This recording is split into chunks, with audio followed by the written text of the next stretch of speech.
Nesta aula, vamos criar uma classe abstrata base com função de repositório genérico que disponibilizará aos consumidores as classes concretas que herdam as features de CRUD, ok? Então, uh, se nós formos olharmos aqui as pastas que já tínhamos criado na Data, te faltava a última aqui, a repositories, não é? E vamos fazer aquele ajuste de pastas, subpastas, né? Que tratamos das outras aulas. Vamos repetir. Entities. E nem vamos usar a parameter aqui, então vamos criar aqui então a shared.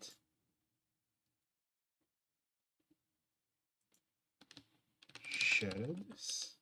Ok.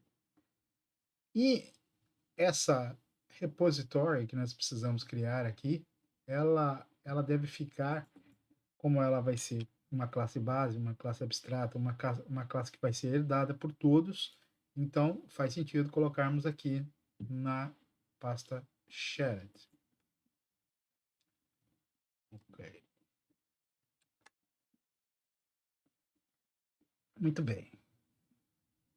Bom, criada aqui a classe, o que nós temos que fazer? Nós temos que passar ela para abstrata e dizer que ela é genérica, certo? Então, basicamente, a gente tem que vir aqui, public abstract class repository, dizer que isso é genérico, certo? Sendo genérico, vamos colocar aqui um t-entity. Depois de colocarmos isso, temos que fazer a herança do iRepository, que nós já tínhamos criado no início das aulas, da camada de negócio. Ok? iRepository. E, como ele também é genérico, temos que colocar aqui o t-entity. Ok. Não basta só isso, temos que esclarecer também que os tipos que nós vamos trabalhar, vamos trabalhar de forma genérica, então temos que identificar o t-entity como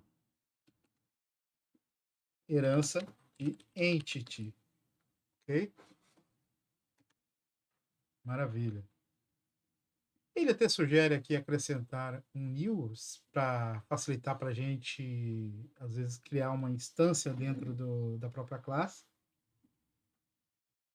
Então, podemos colocar ou não. No caso aqui, não pretendo usar, então eu deixo sem. Mas se quiser colocar, não há tema. Ok?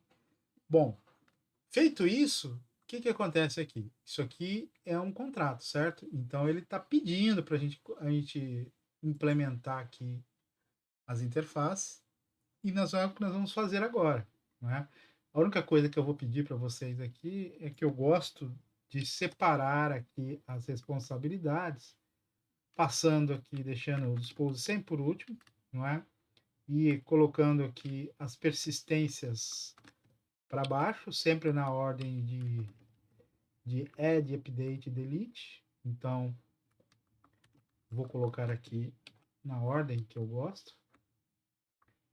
Efetivamente, isso é mais por organização do que por validade. Então, vou botar aqui persistência. Consulta ou leitura, né? Só que o find eu não vou deixar ele aqui, vou deixar ele por último, porque de leitura ele vai ser o último que eu vou implementar. Então, vou botar ele aqui, certo? Uma outra coisa que a gente precisa também acertar é dizer que é async, ok? Então, esses de leitura todos são assíncronos. O add também. Por enquanto, né? Porque quando formos trabalhar com o Network, temos que repensar se vamos manter o assíncrono aqui pelo menos nas persistências, né? Muito bem.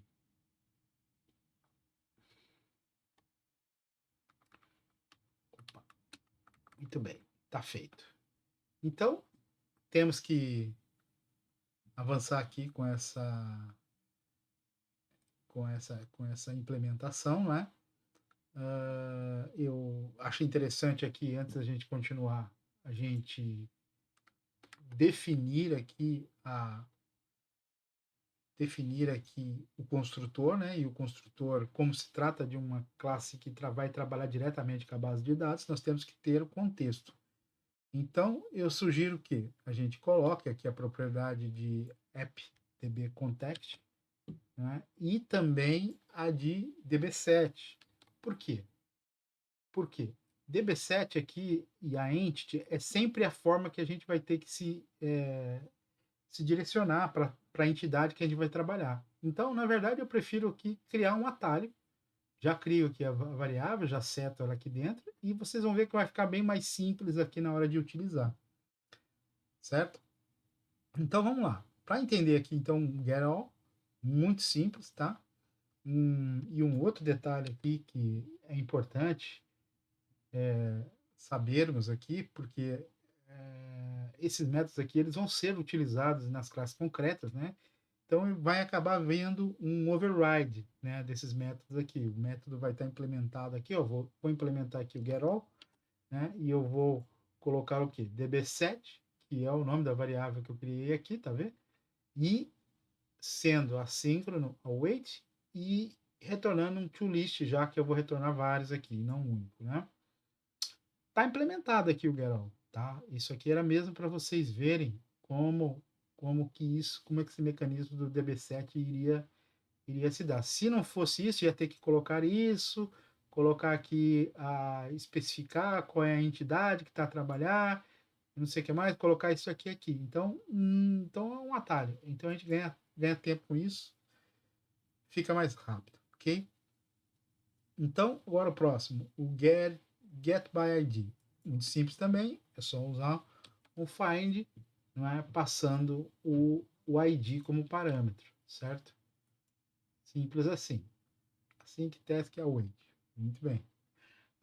Como eu falei da cena do override, né? De sobrepor esses métodos, o ideal é que eles fiquem como virtual dentro de uma classe abstrata. Se um determinado método vai ser sobreposto, é interessante colocar aqui como virtual, certo? Muito bem. O find não precisa, porque a gente vai acabar passando a gente sempre vai passar uma expressão, então a gente não precisa colocar ele como virtual, mas colocamos ele sim como assíncrono. Ok? Muito bem.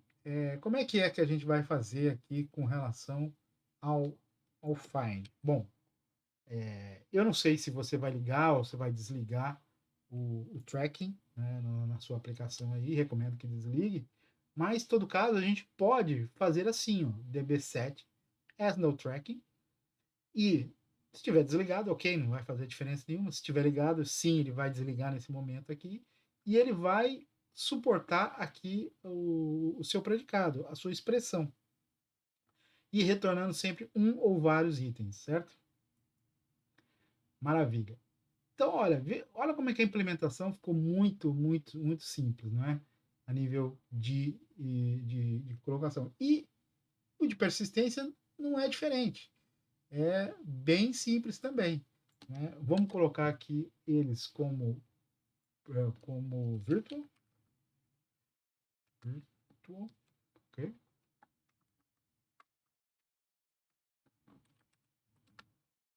Ok. Claro que o disposto não precisa, ele é um void, né? Mas vamos lá, como é que a gente colocaria o add?